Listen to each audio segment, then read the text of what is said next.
the Openers Travel Show. Back again this week, it's Charles. And me. I don't know who else we would be. It's me. It's Robin. It's your favorite little travel show host. Back again this week, it's Barney Rubble and Wilma. I don't know anything about the Betty. It was Betty. The Flintstones was I know nothing about the Flintstones. Wilma was Fred. Well, I like Wilma better. Okay, well then this is Fred.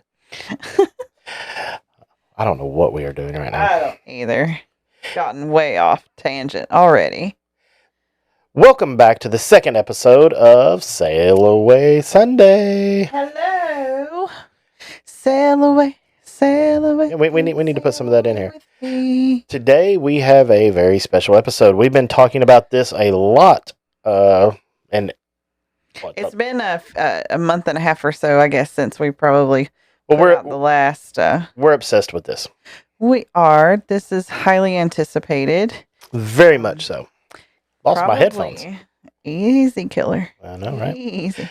This is something that's been on our radar ever since we first heard the first announcement. We booked it the first day it was available to book. We did. Within the first hour.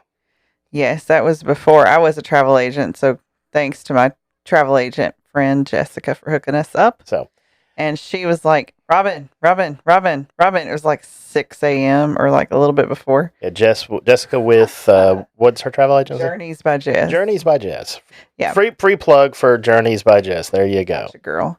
So yeah, she was like, Robin, trying to like keep my phone notifications going off so that I would know what was going on. And she did a great job. They're live. Do you want to? Yes, we do. Yeah, I want a balcony. 3 people. Where can you get me? And she just sent me a picture. Says this cabin good? I was like, sure. And so we're booked. The rest was history. So, and we're coming up. We're about 10 months now from the time that we booked. We booked last October. Correct.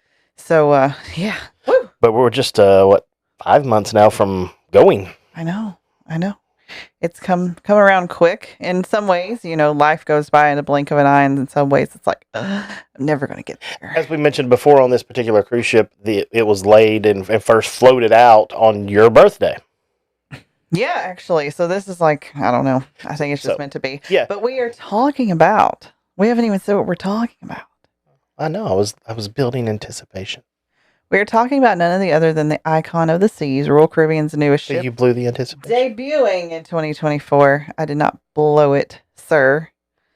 Not yet. Anyway, she the ship sailed out on her birthday, and the maiden voyage is on our kiddo's birthday. So there's some sort of it was just a have to do, some sort of karma there. Absolutely. So we're looking forward to this. The kiddo's getting a whole week out of school, which parents out there that take your kids out of school for family vacations, kudos to you, because life experiences is important, very important. I know our school is not being the easiest to deal with, but we're going anyway. So family time together is just as important as other things, and life experiences are valuable as well as education. Education is important, and this is a once in a lifetime opportunity for her, for us. And so we're doing it. Glad to be going. Yeah, we're doing it. We'll deal with whatever comes. So we can't wait to bring all of that information to you. But today we thought we would. This is going to be too big for one episode. I can tell you right now. We're going to have to split this up into a part 1 and a part 2. This is our countdown to icon. So today what we're going to go over is we are going to go over the initial design when they first started this whole project. And we're going to go over the different lands and things that are in this particular cruise ship. Yes. So, as we said, it was floated out on December 9th, but it was in construction long before that. The original design, well, I guess they've been thinking about this for quite some time. It is very similar to the Oasis class ships in a lot of ways, but very different in a lot of ways. Yeah, they have been working on this for a long time, way before COVID, of course. COVID delayed everything again. Pandemic delays everything, but there has been a trademark or a copyright, whatever you want to call it, set for a long time that just said Project Icon. And so everybody just kind of assumed that was going to be a new ship name, but nobody knew if it was going to be a new class of ship or just another Oasis class. But it just said Project Icon for the longest time. Like even back when they were debuting or building the Quantum classes and Anthem and all those, it was already in there as Project Icon. So we're talking like 10 plus years ago that this has been laid out and a thought. So that's pretty cool. So where was it built at? Finland. In Finland. Yeah, Turku, Finland. Most Royal Caribbean ships built the same shipyard. It, as I said, it does share a lot of similarities to some of the Oasis class ships, but it also is a new class of ship, completely different in its own ways. Yes. So when did they actually start construction on this? Do you know? I'd have to look it up. Go to Google and look it up. What are we here for? I don't know. So I do know that we know when it floated out. Well, we know that because, Where are they at right now in the construction process on the ship? Can you tell me that? I can. They have completed their first set of sea trials, and they are heavily making progress on all the cosmetic things. So right now it is out. It's float worthy. It's seaworthy. It's float worthy. They are finishing up some of the major construction stuff. So you still don't have a lot of the furnishings. There's still some work to be done on like the what do you call it? The aesthetics and the interior, the decorations of the and design. But functionality, it is there. Yeah, everything that pretty much has to go in the ship is at the shipyard or nearby. They are continuing work on the water slides. You can see those from the top. They've still got to finish like the pool deck surround and stuff like that. But most of the stuff that is left is just finishing work. All of the major components of the ship are there. They will have this done. Construction projects like this are massive construction projects that work 24 hours a day, 7 days a week with probably, 5,000 people working on this ship nonstop. A lot of people. So it will be done. Oh, yes. It will sail. There are certain crew people around that are, well known to Royal Caribbean, and some of them have social medias you can follow, that have already said that they've accepted positions on Icon, and they are supposed to report in December. So we know that the crew is going to be set up starting then. And the crew has to get ready. All of the activities and everything on board all have to be done by the crew and the staff. So that's going to take some undertaking, but they're going to work diligently on that to be ready for everything that happens in January. We know now that Icon will be in the U.S. well before its scheduled first departure. That was actually going to be my next question. When is the first sailing? We're on the inaugural sailing that's open to the public. They normally do a preview sailing with media people and things like that. Do you know when that is going to take place as of right now? They are coming out with, invitations for media and higher ups and executives. So probably sometime in January. I do know that there is a 3-night cruise prior to the first cruise. And then there's also a 3-night before that. So I know that there's a sailing on the 20th, and I know there's a sailing on the 23rd.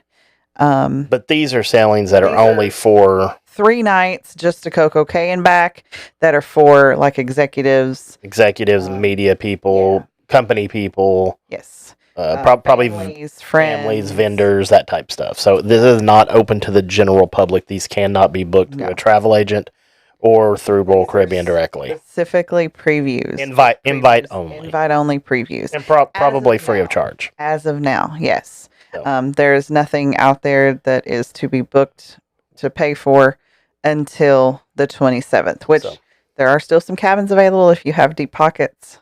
Holler at your girl. Yep. Contact Oceaneers Travel. We'd love to have you on this ship. We'd love to meet you in person. We will be on this ship, and we would love to meet you in person.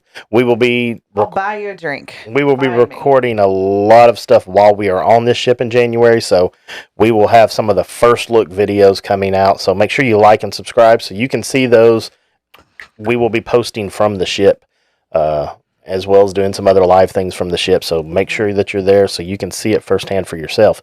So when we get into this, there, just like the Oasis class, there are a series of zones, lands, neighborhoods. There you go. That's the word. So let's start with how many neighborhoods are there on this ship? This specific class of ship are going to have 8 distinct neighborhoods. Okay, can you give us the rundown of those? What are the 8 neighborhoods that are on this ship? You would ask me that. See, you didn't come prepared. I'm prepared. I've got most. Maybe I'll just do it. Here, I've got notes. Okay, we've got the Aquadome. Correct. Ding, ding, ding, ding. Okay. I need to put a bell on here. I know. I came prepared. You did come prepared.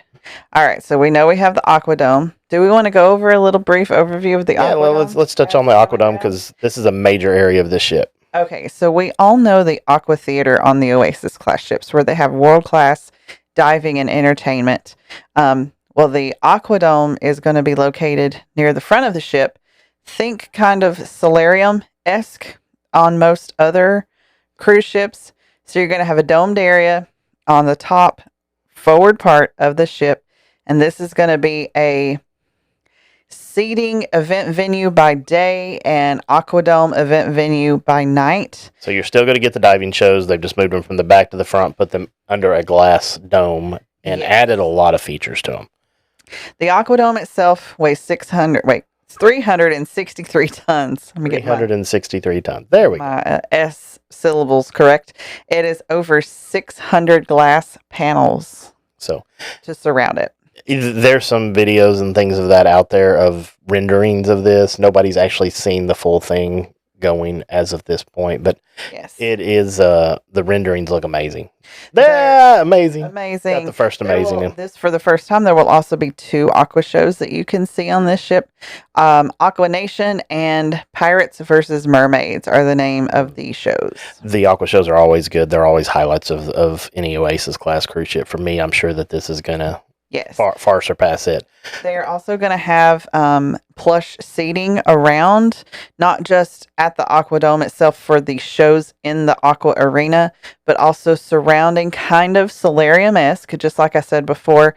But you're going to have 360-degree ocean views up there because of all the glass paneling. So, it'll be wonderful. Okay. Moving on. This also, one more thing. This is also going to have its own restaurant, I believe, and a suite area.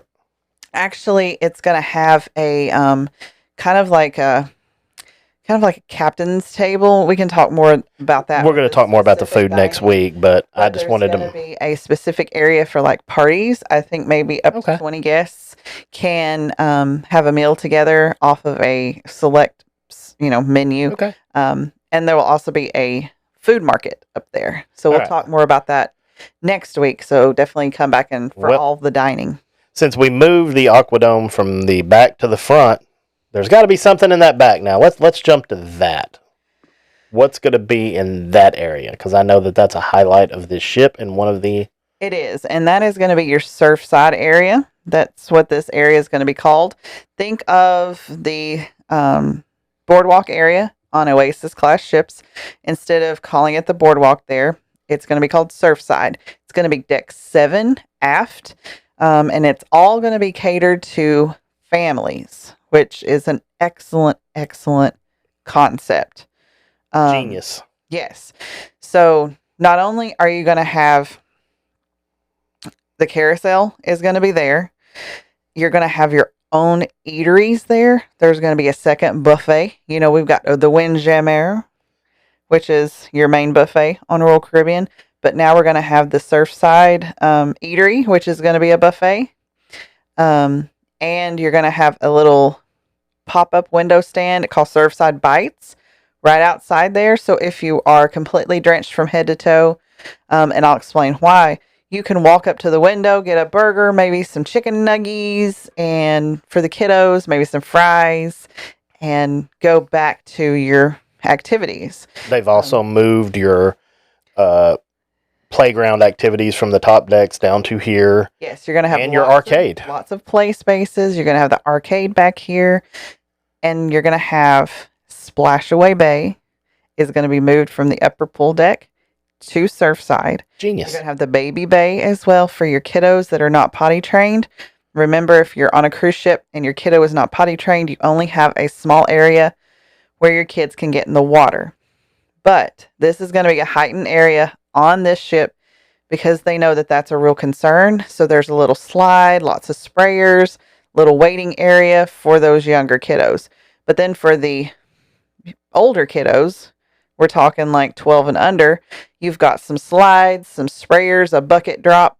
And then not only do you have that, you've got a pool area that for the adults. Adults can get in, yeah. So you can go sit in the pool, let your kids play in the splash pads and the slides, go right down there and grab your lunch. Don't even have, if you're traveling with a family and young children, you do not have to leave this area. You are set for the whole day. I heard they even have a bar for pops. For what? For pops. Oh, yeah? For the pappy. Oh, yeah. They got to have a bar for the pappy. Well, they have a bar. I know, that's what I just said. Yeah. Didn't you listen to me? I think it's called the Lemon Drop, but it's a bar. So Daddy don't even have to get on the elevator and go up to get a drink. For Pappy, for Mom, whatever. But this bar, I don't know what happened to that. For everybody, because they're dealing with these screaming kids, everybody's going to need drinks. Yeah, but they're also going to serve mocktails. I know. So for kids too, it's genius. They've incorporated everything for kids in one place. When they're tired swimming, you tell them to go play on the slide or the carousel or the arcade. Come back to the pool, have your lunch, have your drinks. You're set for the day, which is going to free your upper decks. It's going to get the kids out of the pools on the upper decks. And absolutely. Brilliant. Brilliant. Everything but the water slides, the big water slides, are going to be contained in this area for kids. You can't ask for much more. This is a genius design. It sure is. And just to let you know that the Splashaway Bay slides for the main kiddos, I'm talking 12 and under, not the babies, it will have a 42-inch height requirement. So keep that in mind if you have the little ones. Some, water parks stateside and in other parts of the world don't have as strict of a height requirement, but just be prepared, and they usually do enforce this pretty significantly. So, right. And we're not going to go real in depth about this, but they've also moved a lot of the family staterooms to the boardwalk area, to the Surfside area, exactly, so that you can have everything right there with your own private elevators close to the Surfside area. Yes. So instead of boardwalk being open to everybody, which you can still get it, anybody can get it, but it's going to be open, contained for families to stay in that area of the ship if they so choose. Yes. And there will be a complete dedicated entrance just to Adventure Ocean from Surfside, which is great. Yep. Like I said, they've covered everything because this is just the family zone. So that's where you can drop off the kids at night when parents have had enough of them at the pool all day. Absolutely. So, okay, let's move on. What's another area of this ship that we need to cover? This is, like I said, we're going to have to split this up. This is just too big of a video or too big of a podcast. So it is. So what's the next area? Why don't we go ahead, since we talked about what's there for families, do we want to talk about the thrill seekers? Let's talk about the thrill seekers. Now that's another zone. So another neighborhood is Thrill Island. Now, when you think of Thrill Island, you think of Coco Cay and the big, huge water park on Coco Cay because it's called Thrill Island. Well, there you go. They just brought it on the ship, too. They just brought it on the ship, but they brought a full water park on this ship, you guys. How many slides does it have? 6. We have 6 slides. The most I've ever seen on a cruise ship. The most on any cruise ship. Yeah. Absolutely. I think we've only got 3 on some other ships. So if you like water slides, you're going to have Thrill Island on the ship. We're going to go to Coco Cay and have Thrill Island on land. You're going to be sliding your butt off all week. You got all the slides you want. It's going to have the tallest drop slide at sea, a family slide, slippity slide. 4, and 2 mat racers. 2 mat racers. Mm-hmm. So it's perfect. And I can quickly go through them just to give you an idea because they have released height and weight requirements. We all know that those things have to happen for safety. Unfortunately, they are a little stricter. Well, let's not go too far into it. Let's just give them the names of them. They are stricter at sea. But we got Frightening Bolt. That's the drop slide. You have to be 55 inches, no more than 265. Pressure Drop is the free fall slide. Minimum height 55, max weight 265. Storm Chasers are mat racers. You have to be 42 inches tall, no more than 265. The Hurricane Hunter is the first family raft ride at sea. You have to have 48 inches tall, 55 without a parent, and a max weight for the raft is 595. And then Storm Surge is the suspended family raft ride. It's going to have that little leaf that kind of goes out to the side, and it's going to have some transparency that you can see through. That is the same. 48 without a parent, 45 with, and a max of 595 for the raft. Okay. It looks like the operations for the water park are going to be 9 to 10 p.m. 9 a.m. to 10 p.m. That's a long time. So that's a long time. These are going to get crowded, so if you're interested, hit it early in the morning or late at night. It's probably your best bet. Go during dinner would probably be a smart move. If you try to go during the middle of the day, you're probably going to have to stand in quite a long line. Yeah, probably. But it's, first new concept. It's wonderful. It's, one of the highly anticipated things that people are looking forward. Okay. And what else do we have? And I know that there's a new area on the back of the ship. Well, on the upper. Thrill Island also includes that Crown Edge. That's what I was talking about. Zip line type thing. It's part ropes course, part thrill, part zip line, where you're basically going to be harnessed into this apparatus, and you're going to be walking on the edge of the ship, and it's going to drop off. Crown and Anchor logo, and then it's just going to drop out from under you. You're going to swing your way back in. Instead of going over the boardwalk like you do on the zip line on the Oasis class, you're hanging over the side of the ship on this. You are. Okay. There's also one flow rider on this ship instead of two. We've got the sports court, basketball, stuff like that. The normal. As well as mini golf. So. Okay. Rock climbing. The normal fare. I'm sure it's jazzed up for this ship, but same thing we've seen several times before. Okay. What other islands? I know that there's probably a Central Park. I would imagine that's very popular. There is a Central Park. It's going to be updated. Very much updated. It's also, I think they're bringing in even more plants, if you can imagine that even possible. And more importantly, they've moved more restaurants into Central Park. And they've done and some included additions. Some live music venues and things like that in Central Park, I do believe. Yes. Okay, so Central Park, like I said, they're going to bring in more greenery, more live music, a lot of open air seating. That was kind of people like that eating al fresco type thing. Mm-hmm. There's going to be a new jazz club in Central Park called Lou's Jazz and Blues. So that's going to be a really nice, because usually they'll play some jazz music or some light instrumental music in Central Park anyway on the other ships. But now they're going to have live. Yes. The Trellis Bar is still going to be there. There's also going to be a champagne bar called Bubbles, which will be really cool if you're into that type of thing. Can we talk about my favorite part of it? Izumi? That's what I was waiting on.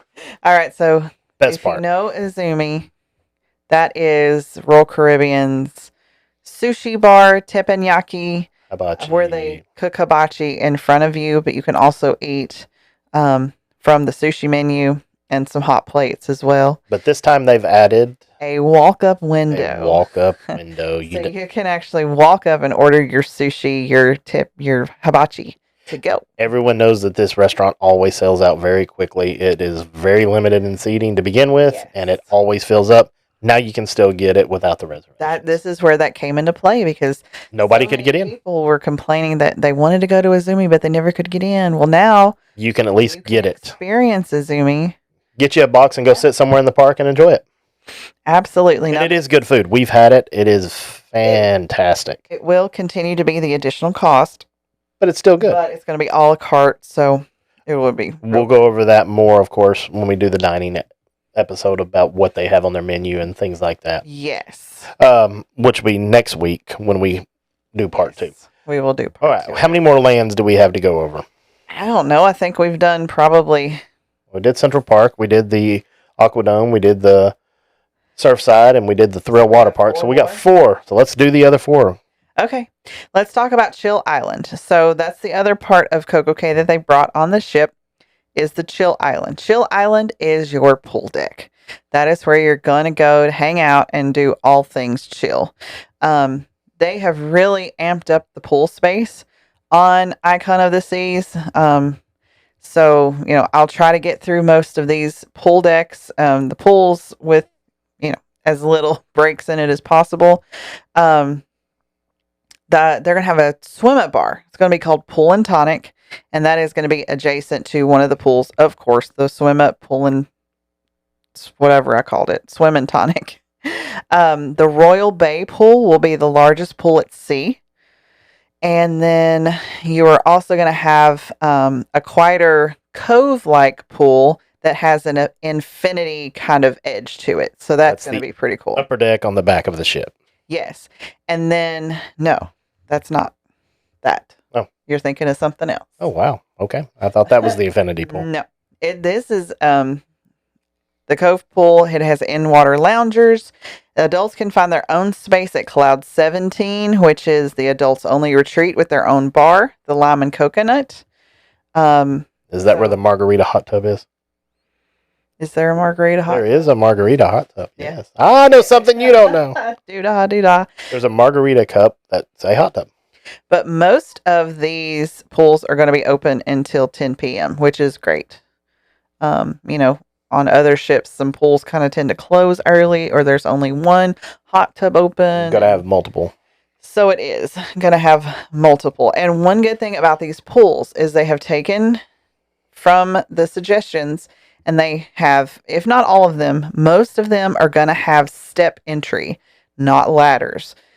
So us people that have trouble hoisting our butts up those ladders and down those ladders. Not only that, but you also have people with mobility issues. Yes. And a lot of older, middle-aged and older class people go on cruise ships and they can't get in the pools like they would like to. So this is also a safety issue. So good kudos to them. I agree. I think it's a great addition.